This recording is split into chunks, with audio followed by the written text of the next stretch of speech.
انا من فتره كبيره كده او من لحد دلوقتي كانت بتيجي حاجات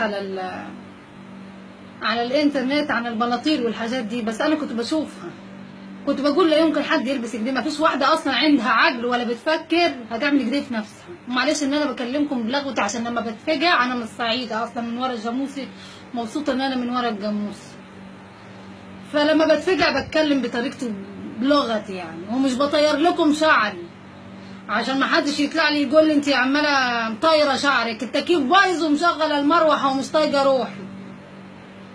المهم قلت اكيد الحاجات دي لا يمكن تحصل عندنا، يعني لو حصلت حتى في اي دوله تانية بره لا يمكن في مصر، بس بما اننا احنا يعني البدع كلها لازم نعمل اكتر حاجه ونبقى يعني اوسخ ناس كمان. انا كنت بركن وببص قدامي كده لقيت ناس كده كتير يعني، فعمال اقول هو في ايه كده، ببص لقيت بنتين نازلين من عربيه وعربياتهم عطلانه وعمالين يتكلموا في التليفون وعمالين بيقولوا مش عارف ايه ويعمل ايه.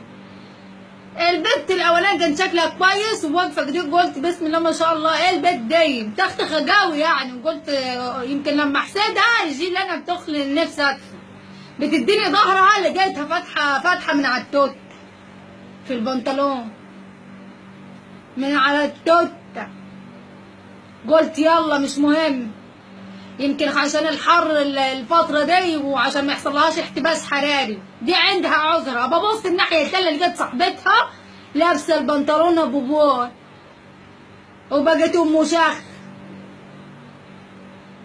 وهما الاتنين انا اقسم بالله ما كنت مسابقة ان انا هشوفها، ما شايفة الحاجات دي على الانترنت ومش متخيلة ده ابدا ان انا ممكن اشوف حاجة زي كده، ومبسوطين واقفين بقى في الشارع والناس ملمومه حواليهم وهم فاكرين ان هم كده صارفين وموزز وحاجه يعني جامده وستايل يعني، بس انت ما تعرفيش ان هم كانوا بيبصوا عليك عشان انت ام شخه ام بول، مش هيتقال عليك الا كده.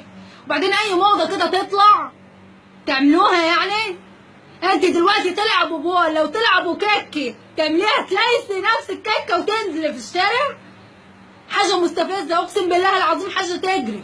ده لو شفت كلب ميت ارحم من المنظر اللي انا شفته ده، حاجة تجري مش منظر يعني ان انت تعملي في نفسك دي. انت حد زعلك في حاجة، عندك مشكلة نفسية عشان كده نزلتي عملت كده؟ يعني حد ضربك وانت صغيرة؟ ها؟ حد اتحرش بيكي قلتي يتحرش تاني؟ ولا حد خد جلامك والاستيكة بتاعتك مثلا يعني وخباها ورا باب الفصل ولا ايه يعني؟ ما انت لازم اكيد عندك سببك انك انت تبقي متخلفه او هبله بالطريقه دي، والله العظيم مقززه. ده انا عندي كنت تنزلي منظر ارحم من اللي انت فيه ده، منظرك وحش قوي وعندك مشكله. انا لا بنظر ولا بتكلم في الحلال ولا في الحرام، محدش بيتحاسب عن حد، انت هتخشي قبرك لوحدك. انا بتكلم عن المنظر اللي انا شفته، دي حاجه مقرفه قوي، يحرق ابو اللي جاب ابوك. انت مش فاهمه انت هتعمل ايه، والدنيا كلها ولا عيالها اللي صغيره واقفين عمالين يتفرجوا عليك، فاكرك من جمال امك؟ ده من هبلك وعبطك عشان انت بشخ. وبعدين لو ما عندكمش حمام في البيت تعالي تبولي عندنا عادي، مش هقول لك حاجه. او انت عندك ايه، ما عندكش تواليت يعني؟ ولا انت عندك تواليت في مخك؟ ايه يعني فكرتك يعني؟ ما انا مش فاهم. اديني سبب واحد يخليكي تعملي في نفسك كده وتلم عليك يا ام تلاقي لا الا الله غير ان انت هبله وبيت هبله. يا بنتي انا ما شفتش كده، كل حاجه تطلع تلبسوها البسي امشي مال، ارحم من اللي انت عاملاه في خلقتك وفي نفسك وفي اهلك ده. والله العظيم كنت اعدي عليك بعربيتي من منظرك اللي يجري.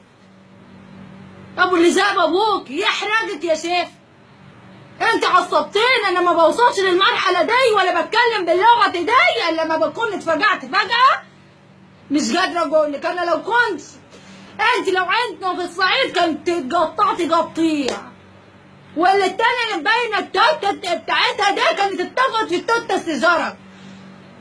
هخرف، خليني ماسكه نفسي لحد الاخر احسن.